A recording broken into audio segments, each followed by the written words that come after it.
नमस्कार दोस्तों।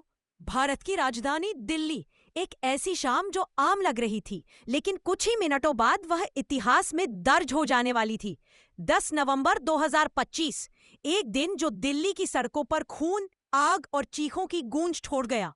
नमस्कार, आप सुन रहे हैं सच्चे झूठ क्राइम ऑडियो बुक, जहां हम लाते हैं आपके लिए सच्ची घटनाओं पर आधारित कहानियां। आज की कहानी है दिल्ली ब्लास्ट, एक ऐसा हादसा जिसने देश को हिला दिया और जिसने एक सवाल छोड़ा, क्या आतंक अब डॉक्टरों की सोच में भी घर कर गया है?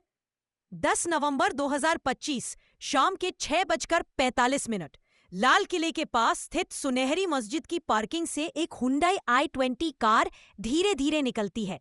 गाड़ी का नंबर HR26CE7674। सीसीटीवी फुटेज में गाड़ी को देखा गया, वह लाल किले के ठीक सामने वाली सड़क पर आती है। 6:52 गाड़ी धीरे धीरे लाल किला मेट्रो स्टेशन के गेट नंबर 1 के सामने ट्रैफिक सिग्नल पर रुकती है और कुछ ही सेकंड बाद धमाके की आवाज, एक भयंकर विस्फोट होता है। विस्फोट इतना शक्तिशाली था कि आसपास खड़ी 6 गाड़ियां और 3 ऑटो रिक्शा जल उठे। 150 मीटर तक मलबा उड़ा। मेट्रो स्टेशन के शीशे चकनाचूर हो गए। लाल किला, चांदनी चौक और दरीबा कलां तक लोगों ने धरती को हिलते हुए महसूस किया। दिल्ली फायर सर्विस को 6:55 पर कॉल मिली। 7 फायर टेंडर रवाना हुए। 7 बजे तक पुलिस मौके पर थी और 7:17 पर पहली एम्बुलेंस पहुंची। स्थानीय लोगों ने बिना देर किए घायलों की मदद की। ई रिक्शा से कई लोगों को लोकनायक जयप्रकाश अस्पताल भेजा गया, लेकिन वहां तक पहुंचने से पहले 8 लोगों की सांसें थम चुकी थी। कुल मिलाकर 13 निर्दोष लोगों की मौत हुई और 20 से अधिक घायल। उनमें थे लोकेश अग्रवाल, उत्तर प्रदेश से आए DTC conductor Ashok Kumar, cab driver Pankaj Saini, दुकान कर्मचारी दिनेश मिश्रा, कॉस्मेटिक स्टोर कर्मचारी नौमान और ई रिक्शा चालक जुम्मन मोहम्मद, जिनके घर आज भी उनकी आवाज की गूंज बाकी है। रात 8 बजे तक दिल्ली पुलिस, बम निरोधक दस्ते और फॉरेंसिक टीमें घटनास्थल पर थीं। घंटों तक खोजबीन चली। गाड़ी के धातु के टुकड़े, तारों के सिरे और बैटरी के हिस्से मिले। स्पष्ट था, यह कोई सामान्य हादसा नहीं था।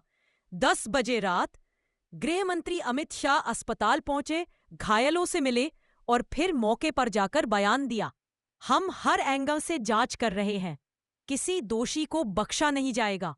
प्रधानमंत्री नरेंद्र मोदी ने भी इसे एक साजिश बताया। अगली सुबह एनआईए, राष्ट्रीय जांच एजेंसी, और एनएसजी, राष्ट्रीय सुरक्षा गार्ड ने जांच अपने हाथ में ली। एफआईआर दर्ज हुई यूएपीए के तहत, अनलॉफुल एक्टिविटीज प्रिवेंशन एक्ट। यह सिर्फ एक केस नहीं था, यह आतंक से जुड़ा मामला था। हिंदू और टाइम्स ऑफ इंडिया की रिपोर्ट में गाड़ी की कहानी सामने आई।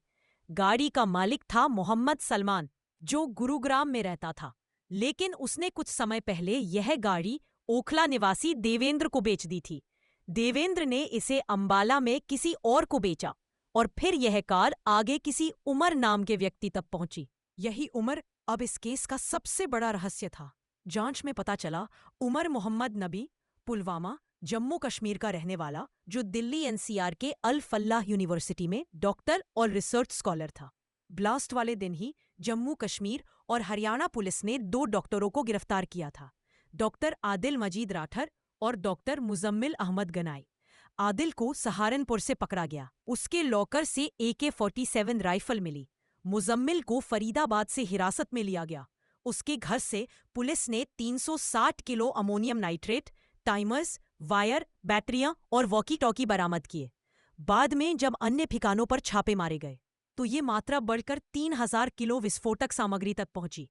यह कोई छोटी साजिश नहीं थी, ये एक संगठित आतंकी नेटवर्क का संकेत था। इन गिरफ्तारियों के बाद पुलिस एक और नाम की तलाश में थी, डॉक्टर उमर मोहम्मद नबी। उमर पुलवामा के कोयल गांव का रहने वाला था। सामान्य परिवार से आया, पढ़ाई में तेज। लोग कहते थे, ये लड़का तो डॉक्टर बनकर इंसानियत की सेवा करेगा। लेकिन कुछ हुआ, विचारधारा, कट्टरता या फिर डर, जिसने उसके मन में जहर बो दिया। उसके साथी पहले ही पकड़े जा चुके थे। वो अकेला था, डर, गलतफहमी और घबराहट में। 9 नवंबर की रात को उमर ने ट्विटर पर एक संदेश लिखा, you can run but you can't hide. अगले दिन यानी 10 नवंबर शाम 6:52 पे वही गाड़ी, वही number, Lal Qila metro station के सामने रुकती है और फिर विस्फोट होता है। एनआईए की रिपोर्ट के मुताबिक वह बम लूजली असेंबल्ड था, यानी अधूरा। शायद उमर जल्दबाजी में था, शायद वह खुद भी उस ब्लास्ट का शिकार बन गया। अब सवाल उठा, क्या उमर खुद कार में था? मृतकों में एक शरीर ऐसा था जिसकी पहचान नहीं हो सकी। पुलिस ने उमर की मां का डीएनए सैंपल लिया। रिपोर्ट अब भी जांच में है। एनआईए ने अब तक 4 डॉक्टरों को इस केस में संदिग्ध पाया। 1.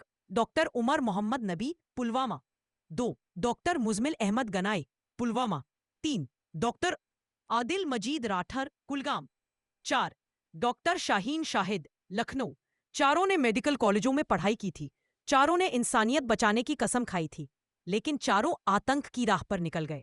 कहा जाता है इन सबका संबंध अंसार गजवात उल हिंद EGH नामक संगठन से था, जो जैश-ए मोहम्मद और अल कायदा की शाखा है। जांच में सामने आया कि कश्मीर के कई हिस्सों में पिछले महीनों में इन संगठनों के समर्थन में पोस्टर लगाए गए थे, जिन पर लिखा था, हम अपने डॉक्टरों से हथियार बनाएंगे ताकि इलाज नहीं, इंतकाम हो सके। घटना के बाद देश भर में हाई अलर्ट जारी हुआ। दिल्ली, मुंबई, लखनऊ, जम्मू, हर जगह सुरक्षा बढ़ा दी गई। लेकिन सवाल वही पुराना, 3000 किलो विस्फोटक देश में आया कैसे? सीमा पार से कौन लोग इसे ला रहे थे? हमारी इंटेलिजेंस एजेंसियां कहाँ थीं? जनता जवाब चाहती थी। सरकार ने कहा जांच जारी है, लेकिन पुलवामा की तरह यहां भी सवाल बाकी रहे। दिल्ली ब्लास्ट ने सिर्फ 13 लोगों की जान नहीं ली, उसने एक पूरी सोच को हिला दिया कि आतंक अब बंदूक लेकर नहीं, डिग्री लेकर भी आ सकता है। डॉक्टर उमर और उसके साथियों ने यह दिखाया कि शिक्षा अगर गलत दिशा में जाए तो वह सबसे खतरनाक हथियार बन जाती है। वो गाड़ी जिसने इंसानियत के नाम पर सेवा करनी थी, वही गाड़ी मौत की सवारी बन गई। आज भी लाल किला मेट्रो स्टेशन के पास सड़क पर एक छोटा सा निशान बाकी है, जहां कभी गाड़ी खड़ी थी और जहां जिंदगियां बुझ गई। कहानी खत्म होती है, लेकिन सवाल अब भी बाकी है। क्या हम फिर से वही गलती दोहराएंगे? क्या हमारे डॉक्टर, इंजीनियर और पढ़े लिखे नौजवान फिर से किसी साजिश का हिस्सा बनेंगे? ये सिर्फ दिल्ली का ब्लास्ट नहीं था, ये हमारे समाज के मन का विस्फोट था।